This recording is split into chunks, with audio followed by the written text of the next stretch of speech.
do you feel that social media has like a major impact on electoral politics and like real politics, or is it like just entertainment? Absolutely. Yeah. Okay. I mean, we used to say in the earlier age of the internet, like, Twitter is not real life. These internet fights are not real life. But that is absolutely not the case anymore. Like, the internet is absolutely real life. Every member of Congress is jealous. Every member of the Democratic caucus is jealous of how much attention AOC gets on the internet and how many likes her tweets get. Like, it's petty nonsense, but I'm telling you, I've talked to staffers, chiefs of staff, and different people who literally tell me, like, my person is mad that they don't get attention on social media, and they're jealous of like different members of, who do. And this happens on the Republican side as well, where, crazy people like Marjorie Taylor Greene and Lauren Boebert you go viral like crazy. Matt Gaetz gets a lot of attention online. Yeah. And I, I think one of the things that happens, because you mentioned polarization, I think that the internet is specifically kind of structurally set up to increase polarization and extremism. And there's a good example that I like to use that's non-political, where the most successful influencer in the world is probably Mr. Beast.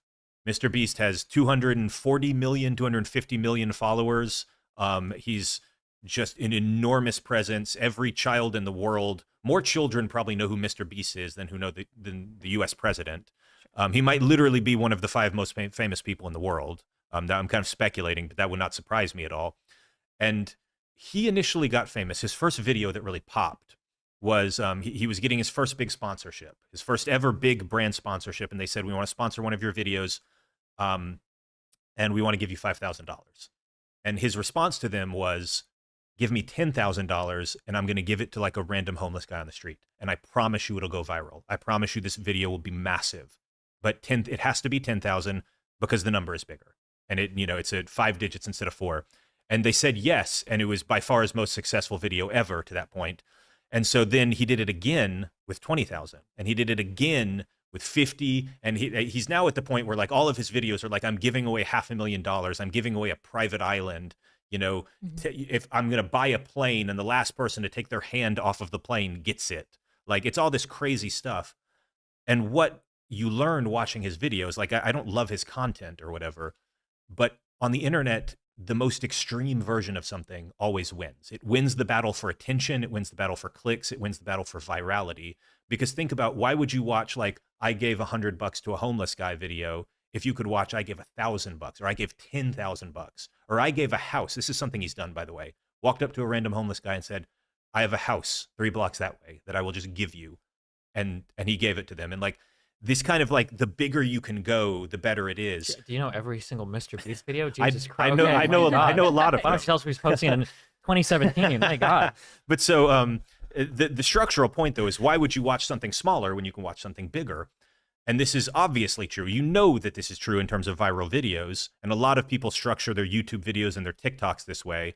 And it's true in politics, too. If somebody proposes, well, I think we should have a wealth tax. Let's do a nice, reasonable 0.5% wealth tax because that's the highest one that any other country has. And other than that, they usually fail, blah, blah, blah. Okay, fine. I might not like that idea, but somebody's proposed it. And then some other Democratic senator can just swoop in and say, well, I'm proposing a 2% wealth tax. And somebody else can go, these other candidates aren't real progressives. I'm proposing a 4% wealth tax. And the online crowd will just eat it up and eat it up. And this is not actually a hypothetical example.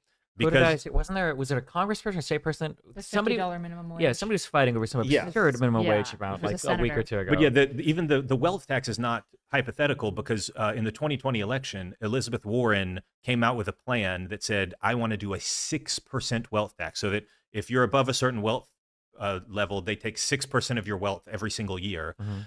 3 days later, I shit you not, Bernie Sanders came out with an 8% wealth tax just because he had to be the biggest and the best. And that really, I felt like I would have remembered that 8% wealth tax. It must have been over $100 million or something. It would only have applied to like billionaires, but but like just that it's like, well, if she can do it this progressive, I can go one step further. And the thing is, there's enough people on the internet that one step further never stops, and that's where you get into these bizarre positions. Happen though, like I guess like when I hear that, like does this just lead to it's like a different form? Like in the past, we were used to politicians promise a lot of things and then they never give it. Is it just the same version of it but the viral version, or do these policies actually get implemented? So there's an interesting book here that talks about the promises specifically. And I talk about this book whenever I can because I think it's a really, really important book. It's by Martin Gurry and it's called Revolt of the Public. And he published this in like 2010 or 2011. And he was mainly talking about like the Arab Spring, or maybe it was like 2013. It was like right after the Arab Spring. And that was his main thesis about why is the public, especially in Arab states, discontent. But he applied it to our Occupy Wall Street here. But it explains so much of the Trump movement and so much of the current progressive movement. And basically his thesis is that mass media has changed. Politicians have never really lived up to their promises. They've always promised a lot of stuff and then kind of not delivered. Maybe they delivered on a few things, but not much.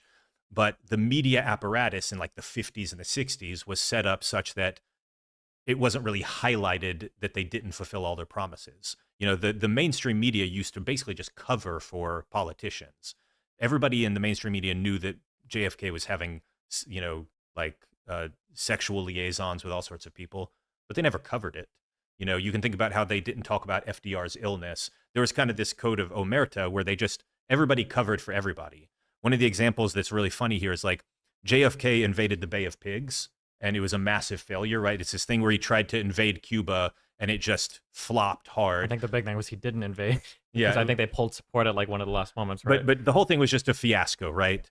And the front page of the New York Times, like a week later, was like, you know, Kennedy still learning, you know, from experience of and they framed it as like, well, he's a young guy and he's just learning. And this is the front page of the New York Times. And can you imagine that happening today?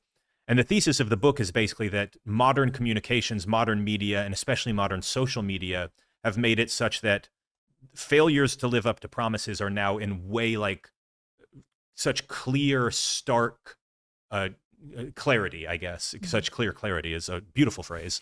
But it's so obvious now, and it's so instantly able to be called out when you don't live up to your promises. And that leads to just endless disillusionment. It leads to people like Trump who say, you got to burn the whole system down because everything is corrupt forever, and people believe him. And it leads to people like Bernie Sanders who say the entire economy is rigged forever and you're never going to get ahead unless we have a revolution.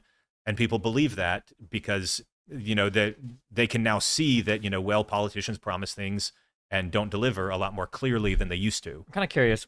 So to be 1,000,000,000% clear, everybody has issues with misinformation. Everybody propagates misinformation. It's not a problem that's unique to one side. But I will absolutely say that the conservative side has gotten hit way fucking harder with it than on the left. Do you have a theory for why that is? Or do you even agree with the premise? I do agree with the premise. And I think the real question is, why is there conservative media and mainstream media? Because some, you know, conservatives will like to say, well, the mainstream media is liberal, the mainstream media is progressive. But the New York Times is not the same as Fox News. Like Fox News is worse in some regards. And certainly if you start getting into stuff like Breitbart and One America News Network and the collection of online blogs and sites and the general media ecosystem, essentially there is mainstream news and there is conservative news. Mm-hmm. And I think there is progressive news, but it never has caught on as much as think about like how much power is in like those like One America News Network or the podcast network of the right or whatever, as opposed to like, you know, Air America was a thing for a while and then it died. And like, I don't know. Bannon had influence in the White House. There's like the Young Turks are not a tenth as influential as their conservative counterparts, you know? Yeah. Who is their conservative counterpart? I don't know. Like somebody like Breitbart or the Daily Wire. Yeah. Okay. Yeah. And then it depends on how much we stretch it. But like the Tim Pools and the Joe Rogans definitely carry a ton of weight or a ton of water for Trump and everything related to him as well, which is also really frustrating. Yeah. So I think it's above my pay grade to figure out like, why did the media ecosystem develop that way? It may be related to conservatives having more distrust of the system, more distrust of the media institutions, and liberals having a sort of inherent trust, especially with education polarization. Maybe now that liberals are all the educated folks, they tend to trust institutions more.